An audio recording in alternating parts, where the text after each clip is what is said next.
The names of the victims in a fatal two-car accident Monday west of Nairn Centre on Highway 17 have been released. The driver of the westbound vehicle, 75-year-old Jacques Dandonneau, and the passenger, 73-year-old Pierrette Dandonneau, both from Kapuskasing, were pronounced dead at the scene. The driver of the eastbound vehicle, 18-year-old Tyler Carter from Walden, was pronounced dead at the scene as well. A 44-year-old passenger was transported to hospital with non-life-threatening injuries. Highway 17 was closed in both directions for about 6 hours. The Soo OPP, City Police, and the Ministry of Transportation conducted a commercial motor vehicle initiative in the city on Monday. The initiative was to change driver and company behavior through voluntary compliance and attempt to eliminate motor vehicle collisions where factors involved equipment, cargo securement, and alcohol. 13 commercial motor vehicles inspections were conducted with 11 mandatory alcohol screening tests, 9 Highway Traffic Act charges, and 5 commercial motor vehicle out of service. Wet spring weather has pushed Lake Erie's water level to its highest point ever recorded. The U.S. Army Corps of Engineers said yesterday the shallowest of the Great Lakes hit the milestone in May, surpassing the previous peak set in 1986.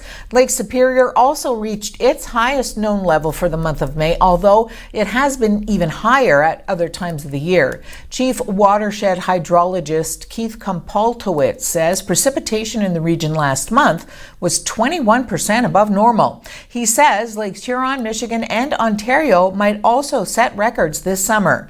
The Corps says flooding and coastal erosion threats will continue along Great Lakes coasts, especially during storms.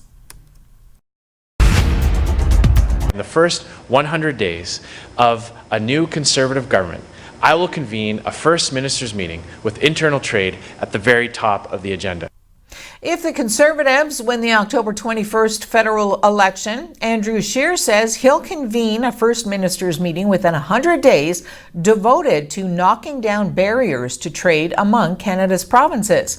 The Conservative leader says he'll also appoint an interprovincial trade minister whose sole mandate will be negotiating a free trade deal with the provinces.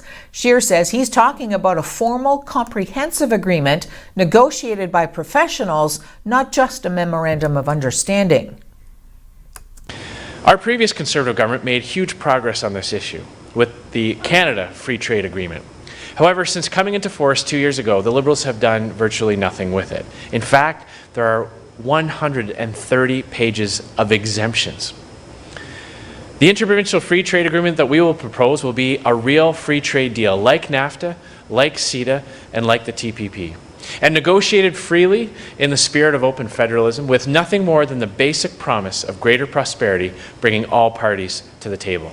Assembly of First Nations National Chief Bellegarde says he's not concerned that some governments are not using the term genocide when discussing the findings of the National Inquiry into missing and murdered Indigenous women and girls. On his way into a meeting with Ontario Premier Doug Ford, Perry Bellegarde says he is more focused on implementation of the report's final recommendations. Hung up on whether or not the word genocide is used. I'd be more focused on the implementation plan on the recommendations. That's the big thing, because we really want to stop and end violence against women and girls. That's really what it's about. And I think we can get our heads around that. You'll see progress. When you look at the definition of genocide in the UN conventions, there's 5 elements, and you just have to meet one of them, like even forcibly removing children from homes. That happened. Inflicting pain, like forced sterilization, that happened. So it meets, so it's starting. I would just encourage all Canadians and all leaders, yes, to look at the definition of genocide, but again, to focus on the next steps for implementation of the National Action Strategy for dealing with different programs, strategies, piece of legislation to end violence against women and girls.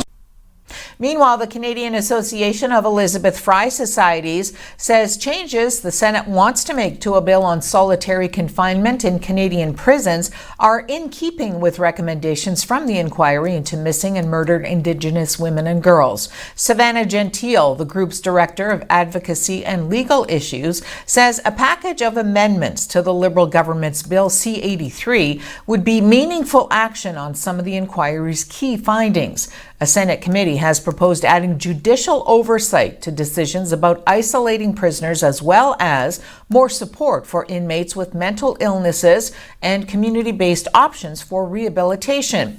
Gentile said without the amendments, the bill would do little to address concerns raised in the inquiry report about the overrepresentation of Indigenous people and especially Indigenous women in Canadian prisons and jails. One key amendment proposed by the Senate committee would add a requirement for a judge's approval to keep an inmate in isolation for more than 48 hours. Gentile said giving judges the authority to review placements of prisoners in isolation would have a major impact on Indigenous women in prisons.